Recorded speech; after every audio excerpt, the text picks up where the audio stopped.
Hi all, ಇದು ಇವತ್ತಿನ mini blog ಆಗಿರುತ್ತೆ. ನಾನು ನನ್ನ ಹಸ್ಬೆಂಡು ವಾಕಿಂಗ್ ಹೋಗೋಣ ಅಂತ ಹೊರಟಿದ್ವಿ.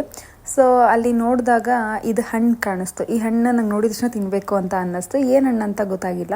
ಸೊ ಅಂಗಡಿಯವ್ರನ್ನ ಕೇಳಿದ್ದಕ್ಕೆ ವಾಟರ್ ಆ್ಯಪಲ್ ಅಂದರು. ಮತ್ತು ಈ ಹಣ್ಣನ್ನು ಪನ್ನೀರ್ ಹಣ್ಣು ಅಂತ ಹೇಳಿದ್ರು. ಬಟ್ ಎರಡೂ ಕೂಡ ತಿನ್ನೋದಕ್ಕೆ ಜ್ಯೂಸಿಯಾಗಿ ತುಂಬಾ ಚೆನ್ನಾಗಿತ್ತು. ಇನ್ನು ತಿನ್ನೋಣ ಅನಿಸ್ತಿತ್ತು, ಬಟ್ ನಾವು ತೊಗೊಂಡಿದ್ದೆ 2 ಪೀಸ್ ಆಗಿರೋದ್ರಿಂದ ವಾಪಸ್ ರಿಟರ್ನ್ ಆಗಿದ್ವಿ.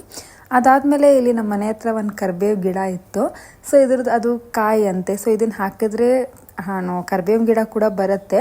ಇದನ್ನು ಟೇಸ್ಟ್ ಮಾಡೋಣ ಅಂತ ಹೇಳಿಬಿಟ್ಟು ಟೇಸ್ಟ್ ಮಾಡೋಕ್ಕೆ ಅಂತ ಹೋದ್ವಿ. ಬಟ್ ನಮ್ಮ ಹಸ್ಬೆಂಡ್ ಹೇಳಿದರು ಇದು ಕಪ್ಪಗಾದ್ಮೇಲೆ ತಿಂದರೆ ತುಂಬಾ ಸ್ವೀಟಾಗಿರುತ್ತೆ, ಚೆನ್ನಾಗಿರುತ್ತೆ ಅಂತ ಹೇಳಿದ್ರು.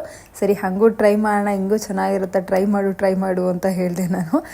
ಹಸ್ಬೆಂಡ್ ಟ್ರೈ ಮಾಡೋದಕ್ಕೆ ಅಂತ ಹೋದರು. ಇಸ್ಕೊಂಡು ತಿಂದ್ಬಿಟ್ಟು ಅದು ಫುಲ್ಲು ಕಸರೆ ಇತ್ತು. ಫುಲ್ಲು ಫೇಸ್ ರಿಯಾಕ್ಷನ್ ಸಖತ್ತಾಗಿ ಕೊಡ್ತಾರೆ. ಅದಾದಮೇಲೆ ನನಗೂ ಕೂಡ ನೀನು ಟೇಸ್ಟ್ ಮಾಡು ಚೆನ್ನಾಗಿದೆ ಅಂತ